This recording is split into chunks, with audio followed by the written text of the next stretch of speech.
guys. Alright, so I'm just gonna let you guys know right off the bat. This is the second time I'm making this video.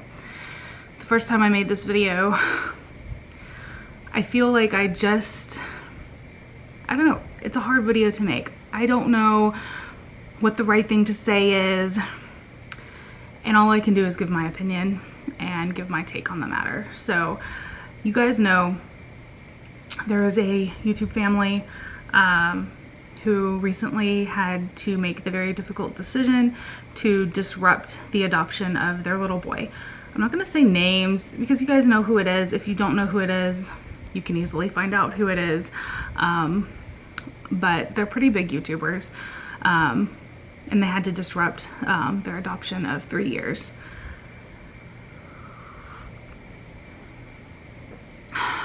I have thoughts, I have opinions. A lot of them I will keep to myself. However, I do also want to say that I have seen a lot of negativity. I've seen a lot of really horrible videos on TikTok. I've seen a lot of bashing going on YouTube from other creators, which I think is absolutely despicable. And it's a hard thing. It's a hard subject to talk about, and I just wanted to sit down and just kind of be really real with you guys. I'm sitting here doing laundry. I have a massive, beautiful pile right here. It's funny though, because I had it like all over the couch, and I cleared off the spot behind me because in my head, that was the spot you guys were gonna see. I was like, oh, it's gonna look clean for the video. I literally moved all of the clothes to where you guys can see it, so. Hey, girlie. Hey. Zoe might come hang out with me. I don't know if she can fit on this thing though. Oh, I can fit.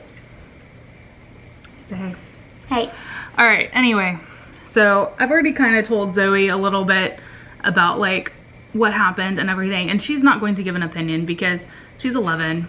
She doesn't understand like the full extent of it, and her reaction, and I'm not trying to call anyone children, I'm just saying her reaction initially when I told her about it was very much what most of the internet's reaction has been to this situation. Feeling very angry and confused and mad at the family and how could they do that, and It's more confusion than anger. yeah. But that's her reaction, and she even though she has kind of an inside view of what it's like to have adopted special needs, she still doesn't get it. And that's the thing, most of the people who are commenting negatively, they don't get it. They don't understand. Until you have adopted a child with special needs, until you have walked that journey, you can't know, and that's just the way it is. Can you turn that light on so it's not so dark? It's probably gonna make me like yellow. Disruption is so common in the adoption world. It happens all the time, you guys, and it's never an easy thing when it does happen. It doesn't matter what kind of verbiage you use. I've heard rehoming, I've heard disruption, I've heard second chance adoptions, all kinds of things. And no matter what verbiage you use, it is the same thing. It does mean the same thing.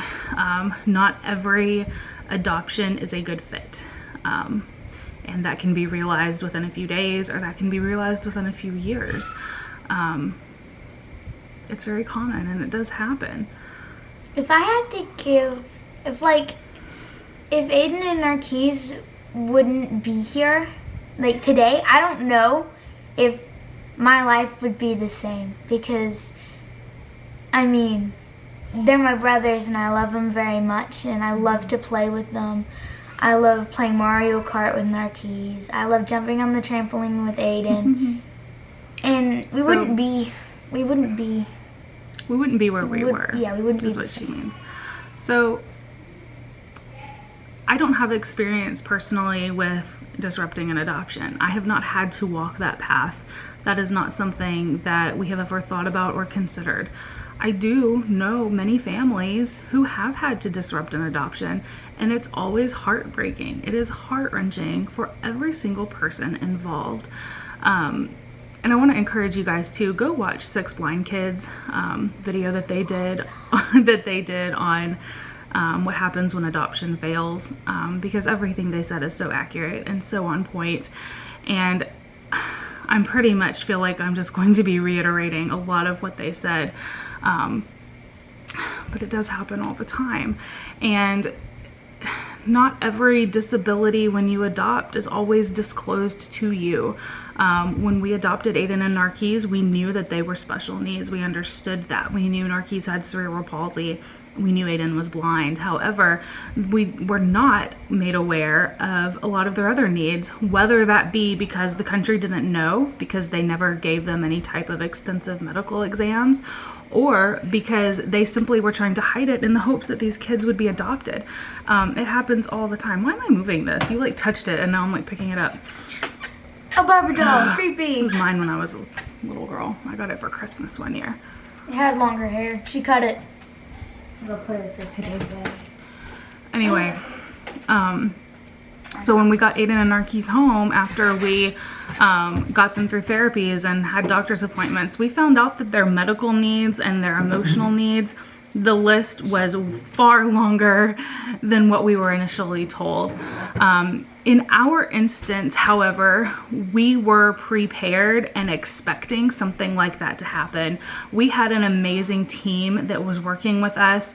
We sought counseling, we sought therapy, we talked to other parents who had adopted special needs children that had already walked the journey before us, and we knew that we should probably expect more needs to come up even after the adoption. Basically, the needs that were listed, probably not all that they had, and we had to be aware and open of that in going forward with adopting them. I don't think everyone has that luxury. Not everyone who adopts a child with special needs is aware of that fact. Not everyone has a support system. I don't know this family's specific circumstances. I will first say I am not subscribed to this family. I have not followed this family long term. I only found out about this through a lot of my viewers asking me what my opinion was. So I have had to go back and watch a few videos and try to form an opinion based on this very skewed sample of what I have been able to find in the last couple of days. So I am definitely not the best judgment of this situation, but regardless, it's not okay or my job to judge them. Anyway, I don't know their situation, and neither do you guys. Nobody knows what went on behind closed doors. Nobody knows the struggle. They themselves said that they didn't share or show 98% of what was really going down. As a fellow YouTuber of two kids with special needs, I get that. We don't show 98% of what actually goes down. We share little snippets. We share what we think is motivational. We share what we think may help another family who's struggling. But we don't share the nitty-gritty. We don't share all of the details. We no longer show the boys' therapy sessions. We no longer show their doctor's appointments. It's just a decision that we have made. What were you gonna say? I was gonna say, some of you guys think that, like, some of you who have been subscribing to our channel for a while, some of you think that we film from the time we wake up to the time we go to bed. We don't. We film the parts of our day that we feel are important to share. Right. That way we have a memory that we can look back on. And usually those parts are the easy parts. Those parts are the happy parts, the parts that we enjoy and we want to remember. And we're not filming our kids when they're having a tantrum or when they're getting disciplined or any of that stuff. And I truly believe that in the beginning of our adoption journey, I way overshared via YouTube. I shared too much about Aiden and Narquise. And so in the last couple of years, I've really reeled that in and backed off, and I don't share as much. But it doesn't matter, really. Like, no matter what you do when you do YouTube, somebody out there is going to have oh, I don't like that. They're going to have a problem with it. If we stop showing therapy sessions, that means that our kids don't get therapy anymore. If we no longer show doctor's appointments, oh, we must not ever take them to the doctor. You know, it's just silly stuff. Like, just because you don't see it doesn't mean it doesn't happen. We have just chosen not. That's like totally beside the point. My point is that this family also did not share all of the nitty-gritty, the hard stuff with their YouTube family. They only shared the happy moments, and that was an intentional thing. So in that, you have no idea what was going on behind closed doors. You don't know what they were prepared for or what they felt capable of handling or not handling. A lot of the arguments that I'm seeing is, what? And another way to put this is, I guess... She's interrupting my train of thought. I'm never going to get through this. You can't judge a book by its cover, basically. Because they... You're cute. What? I mean, they... She just thought of a quote and had to say it. Yeah, because... That's true, though. That's true. They have a lot of things going on, just like everyone does. Everyone has something going on that may not yet come to a stop, or it may not exist yet, basically, so... What? So, like, okay, so I remember...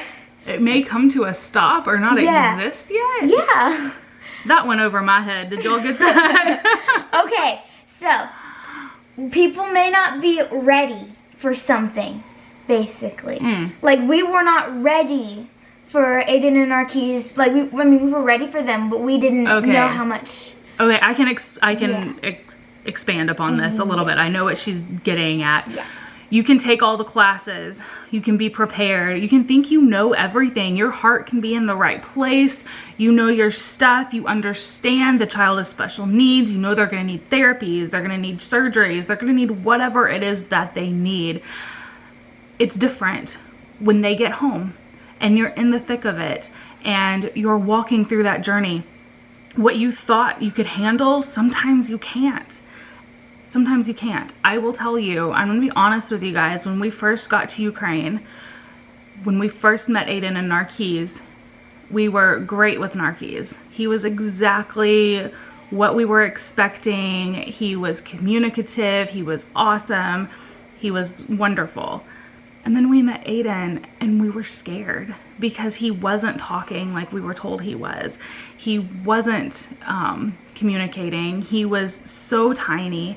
He was constantly regurgitating and letting vomit just drip down his shirt. And yeah, it's gross. And we went back to our apartment that night and we cried and we prayed and we were so scared to adopt this little boy, and we almost didn't, you guys. In complete transparency, we almost backed out of Aiden's adoption because we felt in that moment that we couldn't handle it. But after a lot of prayer, we decided to hold off on that ultimate decision, and we continued to visit him for those 9 weeks. And in visiting him, we realized how desperately he needed us, and we realized how badly he needed to come home, and we fell in love with him, and we truly felt capable after those 9 weeks to care for him. And that's one thing that I love about Ukraine's adoption program, is they want you to spend time with the children for many weeks before you make that ultimate decision. I don't know if this family had that opportunity. I don't know if they were able to spend time with this little boy before they adopted him. I don't know if they had any time to gauge how he was. I'm sure I could find out if I went back and watched videos, but that's also so important. It's an important time. What's my hair doing? Oh, I thought it was like attached to you. No, but that is what I was trying to say. Yes. Yeah. Yeah. That's like, I didn't know how to say that better, so said it in a way that I thought made sense to me, but it didn't make sense to anyone else. Right. That happens all the time.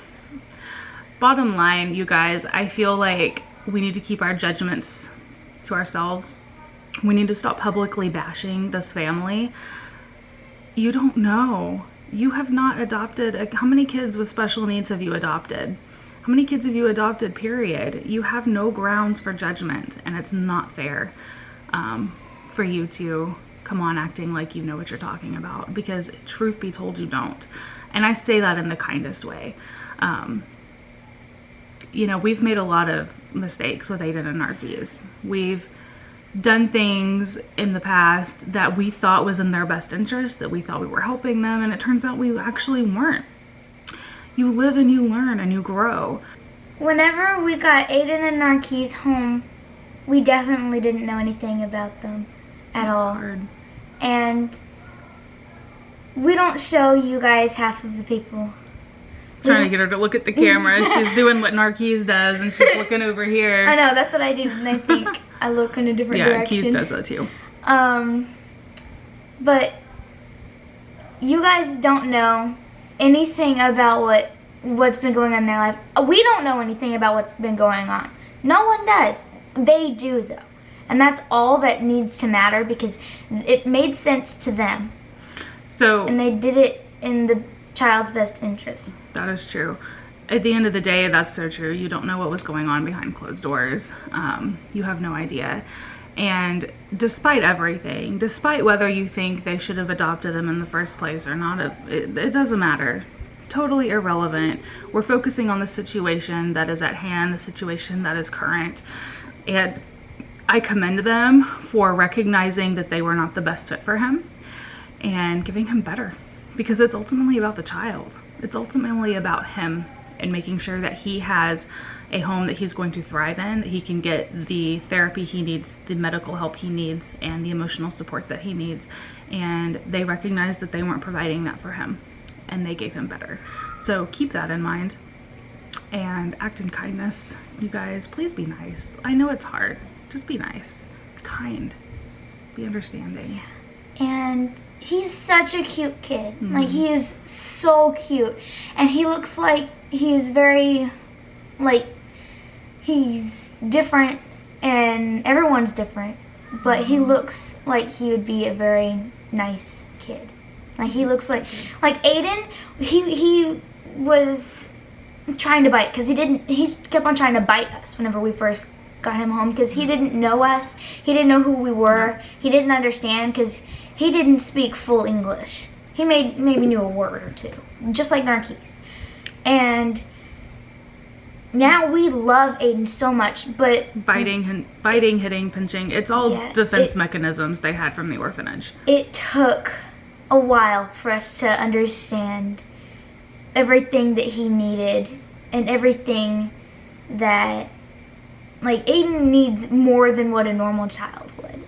He doesn't eat solid food, and that was hard. We didn't know that at first, but no, we knew that. Yeah, but I didn't. Piper didn't. Half of us didn't know. You were 5. Well, yeah. I know, it's like, that was a long time ago. But still, we didn't know everything about him. We didn't know a whole lot.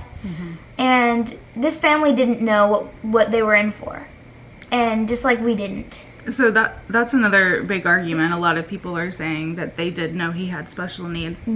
They knew he had a few. That's what it's hard to get that across. It's so hard to understand unless you've walked it.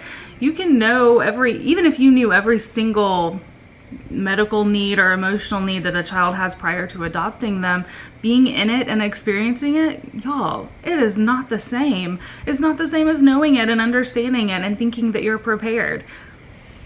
When you're in it, it's different. It's so different, and they realized that they couldn't handle it. And I commend them for it.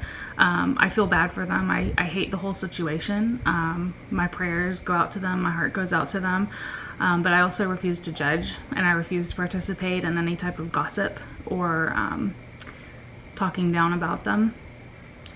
Because as a fellow adoptive mom with 2 special needs kids, I know how hard it is. I know it's hard. It's the hardest journey we have ever walked on. And just because we were able to stick it out and disruption was never something that we considered, that doesn't mean that it is for everyone. And realizing your limits, that's a very good character to have for the sake of the child. Anyway, the way that I personally choose to think of it is that it's just a stepping stone for them to get to the family that they are ultimately meant to be with, the family that God has for them. You know, speaking from a lot of families that I know personally who have disrupted adoptions with children much like Aiden and Narquise, who previously came from an institution and had that institutionalized trauma, they are so much better off even having had to go through an adoption that was disrupted. They ultimately found a family that was the best fit for them. They are not languishing away in a mental institution. They have hope and a future, and they're in a country that values their worth. And above all else, that is important. Not every adoption is easy. Not every adoption is flawless. In fact, most of them aren't. I think if you probably talk to any adoptive family, whether they adopted domestically, internationally, whether they adopted a newborn or an older child, every single adoption is going to have its own host of issues and challenges. So you can't judge if you haven't been through it. Be kind, you guys. Just be kind. It's really none of your business. I mean, you can spew your opinions. It's not going to make a difference. It is what it is. And you have to think of the ultimate ending, that this sweet little boy is now with a loving family that is going to provide the best for him. And that's what matters most. Anyway, I love you guys. I'll talk to you guys later. I hope you guys are all doing awesome. And yeah, don't forget, live to inspire. Bye, guys.